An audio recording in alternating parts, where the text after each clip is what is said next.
Bismillahirrahmanirrahim. Assalamualaikum warahmatullahi wabarakatuh. Alhamdulillahi rabbil alamin, alladzi arsala rasulahu bil huda wa dinil haqq liyuzhirahu 'alad dini kullihi wa kafa billahi syahida. Asyhadu an la ilaha illallah wahdahu la syarika lah wa asyhadu anna Muhammadan abduhu wa rasuluh. Allahumma salli ala sayyidina Muhammad wa ala ali sayyidina Muhammad.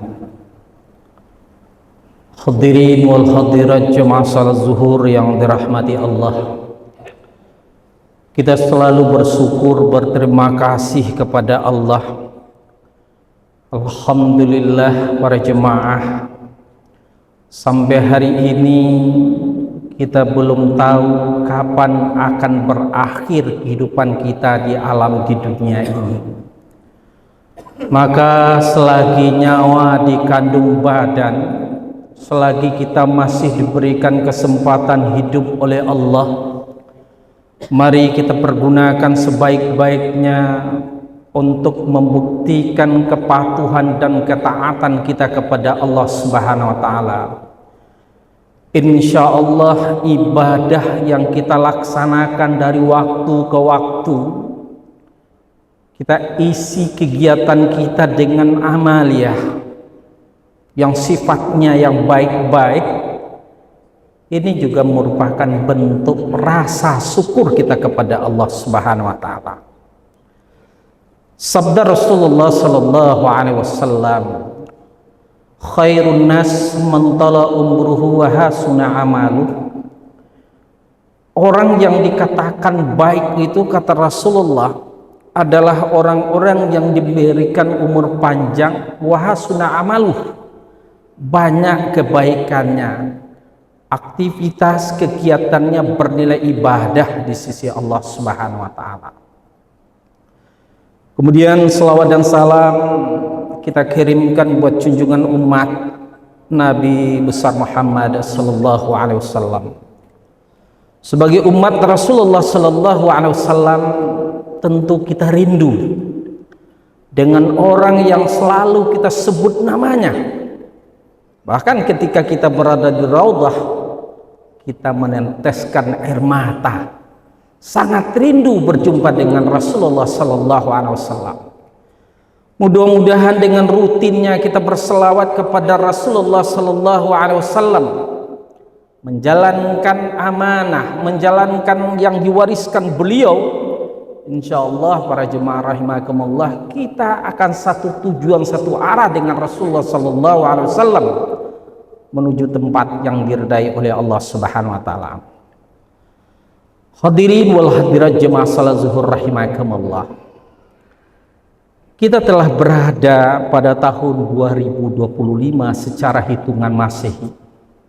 Alhamdulillah, kita masih diberikan kesempatan oleh Allah bertemu dengan tahun 2025. Maka sebagai insan, manusia ciptaan Allah Subhanahu wa taala, mari masing-masing pribadi, masing-masing diri kita mengevaluasi diri.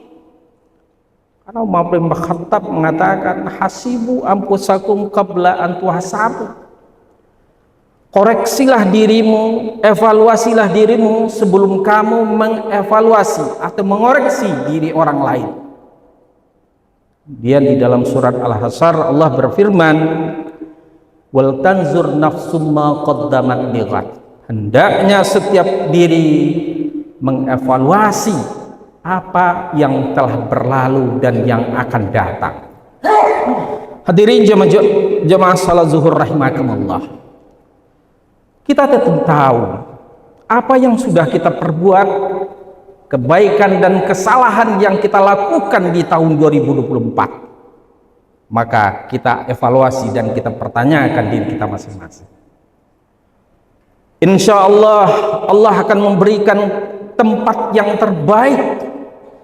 Allah akan memberikan jalan yang terbaik kepada kita. bila kita ingat pesan Rasulullah sallallahu alaihi wasallam. Apa pesan Rasulullah? Ada 5 hal. Pertama, hayataka qabla mautika. Kita ingat para jemaah rahimakumullah, ketika kita hidup, ingat akan ada masanya, akan ada waktunya yang dinamakan dengan kematian. Kita manusia ini tidak akan hidup selama-lamanya, kita tidak akan abadi hidup selama-lamanya. Akan ada waktu, akan ada masanya kita akan meninggal dunia. Namun hal yang demikian kita tidak tahu para jemaah rahimakumullah. Maka selagi kita hidup, pergunakanlah i'mal li dunyaka ka'annaka ta'ishu abada wa'mal li akhirataka ka'annaka tamutu ghada. Selagi kita hidup, masih bernapas, pikiran masih utuh, pendengaran masih utuh, kita bisa beraktivitas, kita pergunakan pikiran kita ma'rifatullah, mengingat Allah, kita pergunakan gerak tubuh kita untuk beribadah kepada Allah Subhanahu wa taala. Maka termasuk orang-orang yang merugi para jemaah rahimakumullah, orang yang sudah diberikan kekuatan fisik, dari segi harta lebih daripada orang lain, keluarga ada, rumah ada, kendaraan ada, tetapi hal yang demikian tidak berdampak positif, tidak menjadi pendorong untuk beribadah kepada Allah, maka orang-orang yang seperti ini termasuk orang-orang yang miskin kehidupannya di akhirat nanti. Hadirin para jemaah rahimakumullah, hayataka qabla mautika. Kemudian yang kedua, wasihataka qabla sukmika. Kita ini tidak akan sehat selalu. Pada suatu waktu kita akan sakit, kekuatan fisik kita akan berkurang, pandangan mata kita akan berkurang, pendengaran kita akan berkurang, kekuatan kita akan berkurang para jemaah rahimakumullah. Maka selagi kita sehat, kekuatan kita masih utuh, mari kita pergunakan kaki, kita langkahkan kaki, kita ayunkan tangan untuk melaksanakan ibadah secara berjamaah, memakmurkan masjid dan musala yang ada di tempat kita masing-masing. Kemudian yang ketiga, wa faragaka qabla syughlika. Kita tidak akan bekerja 24 jam. Ada waktu istirahat, ada waktu senggang, ada waktu kosong untuk bermunajah dan mengevaluasi diri. Maka ketika waktu kosong, para jemaah rahimakumullah, fazkuruni azkurukum. Pergunakanlah memperbanyak mengingat Allah. Pergunakanlah bermunajah, mengevaluasi diri, bertasbih, bertahmid, bertakbir kepada Allah Subhanahu wa taala. Hadirin para jemaah rahimakumullah, itu yang ketiga. Kemudian yang ketiga, kata Rasulullah sallallahu alaihi wasallam, wasyababaka qabla haramika. Masa muda sebelum datang yang namanya masa tua. Yang perlu kita ingat para jemaah rahimakumullah, Al-Qur'an mengatakan surat An-Nahl ayat 70, wa minkum man yuraddu ila arzalil umur likai la ya'lama ba'da ilmin syai'a.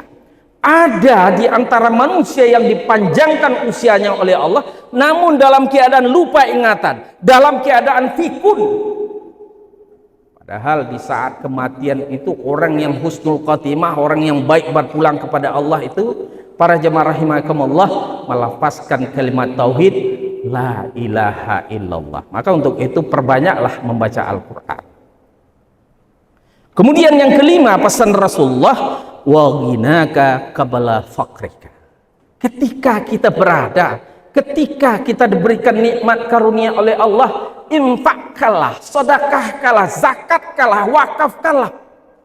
Bertahannya kita mengumpulkan harta, tidak mau menzakatkan, tidak mau menginfakkan, tidak mau menyisihkan sebagian untuk fakir miskin, anak yatim. Manakala kita terbujur kaku, para jemaah rahimakumullah, tidak satupun harta yang akan kita bawa kecuali amal ibadah kita.